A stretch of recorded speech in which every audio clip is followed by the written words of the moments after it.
You unlock this benefit with the key of Patreon. Beyond is another dimension. A dimension of thought.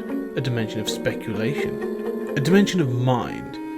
You're moving into a land of both waffle and substance. Of things and ideas. You've just crossed into the podcast zone.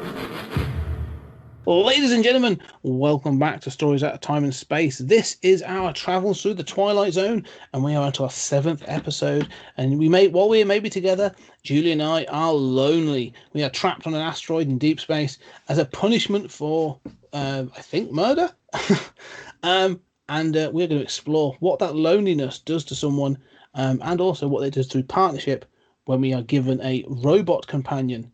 So, Julian, let's talk about the lonely. Say episode 7 of the Twilight Zone. What are your initial thoughts on this episode? I mean, this episode is both awesome and trailblazing. Like, obviously, her goes back to stuff about AI, replicants. All of this goes back to that second half, and the depiction of her as human, right? There's the image of her shattered face that's so Westworld. This is, again, way ahead of its time. And yet also the first half is really focused on his isolation, living on an asteroid. Yeah. And, I think this is both like one of the weakest, most ridiculous episodes, and yet at the same time, one of the best, in a weird way. And I like, obviously, like, it was totally responsible, more or less, in 1959 to believe that an asteroid's had, an atmosphere. Yeah. It was not responsible to think that they had the same gravity as Earth. But it is so charming to see him alone on this asteroid in the shack, and he's built this car piece by piece. It took him a year, but why not? And struggling, again, like the first episode, with loneliness. So I find it daft and silly, and yet at the same time beautiful. What do you think? I'm the same, actually. Like the premise of using this as a prison punishment seems incredibly expensive, implausibly so. But like you say, there's something about this episode I really like. This idea of the isolation, when he's built this car, like a kit car, over a year, like every 3 months they've been bringing him some more parts, like some like some part works building set. But then I love the fact he's sat in it. He's sat there, can't go anywhere because it's not got any fuel in, and there's nowhere to go. So he's built this thing that he can't use. It has no practical value, and then he sort of this idea of and the tragedy of it as well being he claims, and you're supposed to believe him, I think, that whoever he killed in self-defense. So to have been given this horrific punishment for something that was that he killed in self-defense. And then the joy at when these people turn up to drop the rations off and the supplies off, and he's built like a chess set, and he's that sort of thing. And he's like, no, we've got to go in 15 minutes, and they've got this real short window. He's like, oh, come on, you can play some cards. What's a couple of minutes? And they give like a relatively practical reason of like, look, we can't, because if we don't leave, then we actually lose our orbit. Well, it's gobbledygook. I mean, it's technobabble that Star Trek does, but it seems like a legit reason. They're like, no, we can't stay, because if we do, it's either we leave in 15 minutes or we've got to leave in 14 days. And he's like, oh, come on then, let's go play some cards. I like this guy's desperation, and it's heartfelt. I feel for him. It's interesting, this first half. And I love the fact that this guard, I don't know, that's what I suppose what it is, this astronaut guard, it also feels for him. It's like, I've left you something, and if anyone knows what I've left, it's more than my job's worth. Sort of thing. Don't let anyone know about this. So, but he feels for him. Like, he acknowledges how harsh this punishment is, and he keeps saying, but there's this other guard that's like, I'm pissed off that I've got to come and bring you supplies. I'm thinking, get another job then. Like, you cannot be there.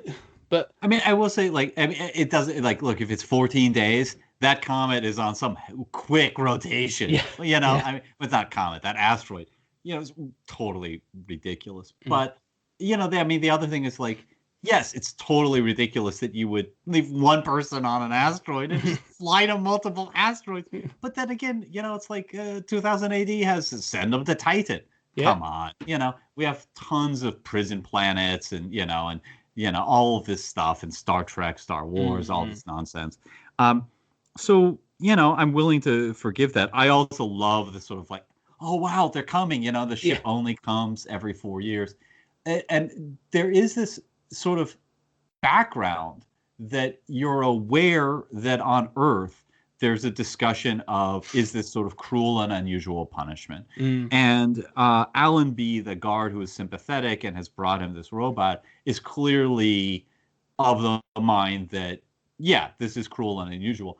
And, the other guard, there are two others. The other guard who is like, I hate having to come here. It's like, look, he's just like, this is stupid. I spent 8 months away from my family so that I could fly to all these dumb asteroids that we put, like that's kind of, it sort of acknowledges the problem with this idea. And yet, is a cool thing. I dig that. Yeah, no, I do. I like that, and I love the fact they say that there's this background thing of like, and they call it, because he says, I love the way they introduce it. He hasn't asked about the pardon yet, and you can see that he doesn't want to, because he doesn't want to ruin this moment of having seen these friends. Like, he only sees them every 3 months when they come and bring the supplies on. So he's like, I don't want to ruin it because I know this thing's not going to end. And then he gives a speech about how he gets through every day. And it is heartbreaking. He's like, yeah, every day I face this thing and I almost think about finishing it. And then I tell myself, no, just one more day. Like, just survive one more day. Like, he's literally taking it like a step at a time. And it's really horrible. So when he's given this robot, when we find out that, say, the guard, what's his name? I keep calling him Appleby, but Allenby leaves him this robot, and he takes it out. It's this woman stood there, and then he reads this thing about how she's, the owner's manual. Yeah, the Crichton 4000 series manual. But he reads it through, and I love the fact that his instant response is, and she says, like, my name's Tricia, what is yours? Or whatever her name is. And he can't engage with it. And it's this idea of sort of like, it's almost like a taunt to him. Of like, you can't have real human interaction, so we're going to give you this robot, and how it taunts him, and how it sort of, at first he rejects her. And a part of my head's going like, no, just get on with it. Like, she looks human, she's fine. But then it's like, well, no, he knows she's not. I love this interaction where he's like, you're a fake. What are your thoughts on that? Well, I think again, it's sort of Twilight Zone, doing this thing of stretching out the reveal, right? And I had the same response. Like, if I identify with that isolation, I'm a depressive, I'm an addict. I know what it's like to try, getting through the day is the goal. So I identify with that. And I would think if I'm sitting there playing, chess with washers, I'd be like, give me an Apple IIe that can just do something and interact with me. Like, I'd be so happy, let alone to have a companion that, I can talk to and have sex with. That sounds pretty awesome. Yeah. So I have the same response of sort of like, dude, why, but I do think that it's fascinating. And I think the way he says she taunts him implicitly by her presence, that she's not real, reminds him of the real thing. Yeah. But I do love the scene in which, he's berating her and he has slapped her to the ground, and it's purely that kind of like anti-replicant sort of like, you're a machine, there's no moral question here whatsoever. You are a thing. And he compares her to the car, which is just, it's wonderful. It's terrible behavior, but it's wonderful, this speech. And he's just really berating her. And she turns around and, there is this, like, I'm a, mostly cis straight white male. I can say, like, look, you see an attractive woman crying, it stops you in your tracks, right? Yeah. It's like, yeah, I'm making logical points, but you're crying right now and you win. We're going to deal with that. What do I have to do to comfort you? And when she turns around, he suddenly sees her as human and he wipes away her tears. And I think So for me, yeah, I don't totally buy the, rejection of her, although I think masterfully done. A great scene. I love what it's doing, and I love how it pivots. I almost take it like, there is a rejection there. There is that thing, but I think like you say, he almost doesn't want to accept her because he knows that she's not real. Like I say, this stand-in for a real person. He doesn't want to accept her because that almost is that it's almost worse. Where he's like, well, this is what I've got, and then it's what does that mean, sort of thing. I think he's trying to keep her at distance, and that's at that moment when he does. He sort of, like I say, he compares it to the car, and then she sort of turns and she's crying. It is, you see his heartbreak. He's like, okay, let's see what happens, and it is a really wonderful moment of sort of like, But I'll be perfectly honest. If I'm left at home on my own for the day, there'll be some point when I'll either be talking to my dog, or I'll probably have a conversation with. There'll be points where I'll have conversations with inanimate objects, not full blown. I'm expecting them to respond. Usually, I'm berating them for not working properly. But we are in a society where I'm quite happy to talk with different things. But I love this idea of him not wanting to get attached because it's just this taunting of what he's missing at home. You don't know anything about his family. There's no acknowledgement of his family. Is he married? Has he got kids? Anything? There's none of that. But then that would be interesting, and I was thinking that with that, if we found out that he was married, presumably to a woman, that would give him a different motivation for rejecting her. But then also, wouldn't it? Because part of the trope of part of the deal with Replicant is the sort of like initial rejection, right? It's the present the argument this is just a machine. I mean, it's there in her, like, I can't be in love with you, right? And eventually they're human enough that you do. So in a way, like, he sees her as a mannequin, that just taunts him. And that is more powerful as an argument because you don't know whether he has a wife.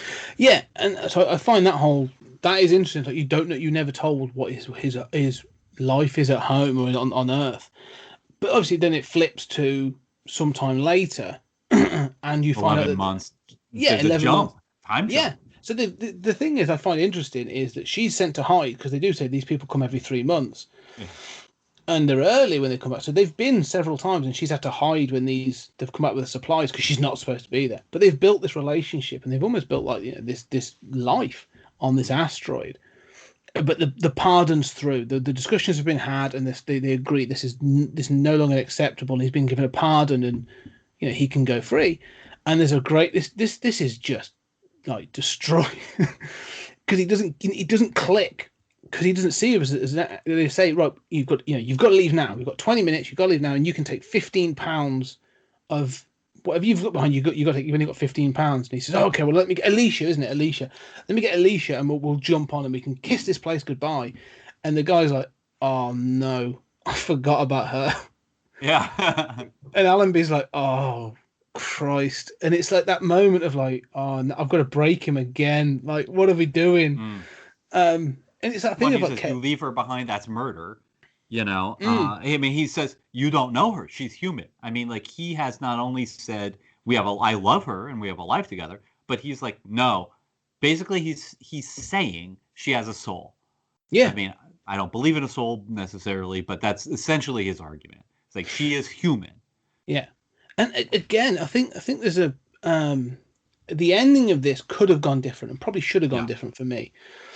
But when Allenby shoots that robot in the face, like even I'm like, oh yeah, Christ, yeah, like she's wise and other stuff. Like it's for the prisoner, like it's Corey, it's just it should be soul destroying. Like first she's been exposed for exactly what she is, but also it's death for him.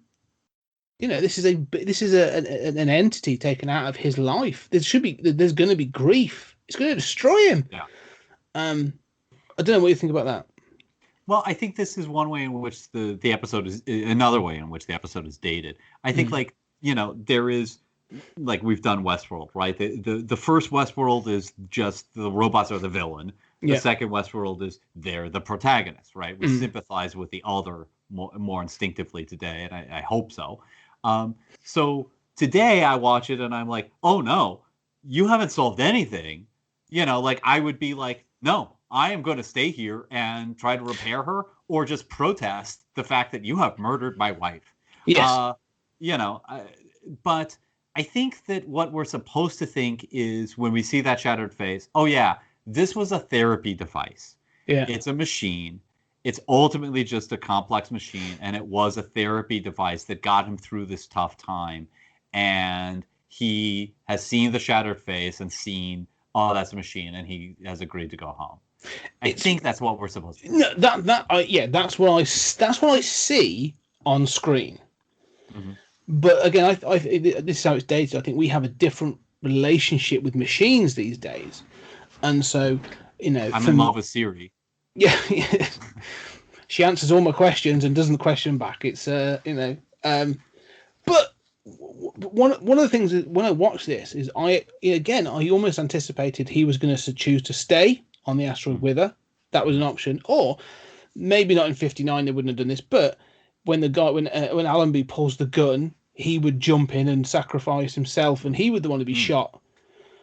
And then they'd end up leaving her with this dead body, and they would be like, oh, it's just a robot, so we're going to leave, and then she would be left on the asteroid with this corpse, and then there'd be this question of like, what is a soul?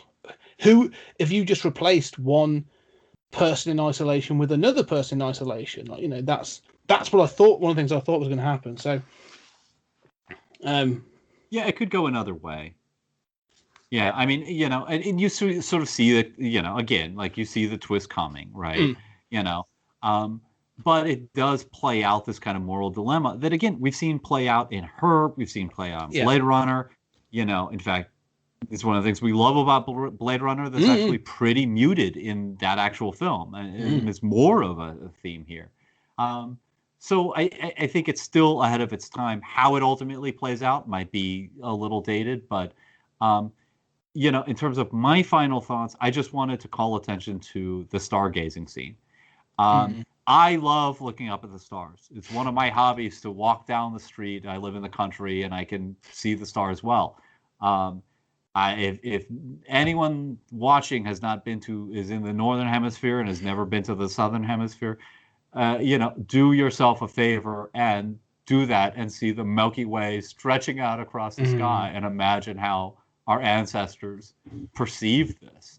It's with stunning. Fucking terror, probably. Well, and you can see, it's in Martian Comics 5, like, our ancestors imagine them fiery gods, how could they not? And he does the constellations, right? Which all cultures in the world identified the constellations, different ones, and they meant different things. But so it's a very beautiful moment that sort of, even though you've jumped 11 months later, it does so much work. I mean, it is dated again. God's beauty. He says, like, okay, don't forget, it's like a forbidden planet. We're gonna get into space, but everyone's a Christian. But my final thought is just that scene does so much to sell their love, and that this really is a beautiful relationship. I'm sold. Yeah, no, I agree wholeheartedly. I think this is to me, I enjoy this. This is a strong episode for me, and I love this idea of sort of like the isolation and how he is reacting to it. His desperation to have any form of contact, yet when he's given that engagement, he rejects it for fear of that it's fake, and then his softening towards it. Like, this whole arc of this episode is brilliantly well done. This is that thing we said before about just being a well scripted, well orchestrated, and well executed story. Yes, the ending has dated. I would say that final twist, or that final sort of like the Twilight Zone moment at the very end is dated. However, everything that precedes it is trailblazing and is absolutely fantastic. So, yeah. I do. I think this is another episode that is head and shoulders, and I really enjoyed it, and memorable as well. Definitely memorable. So, ladies and gentlemen, there we go. We are 7 episodes in, and we are going to see you on the next episode. The next one is actually special. We are going to be joined by Tony Farina to talk about our love of books. I'll leave that with you. But ladies and gentlemen, thank you very much, and we shall see you on the next episode.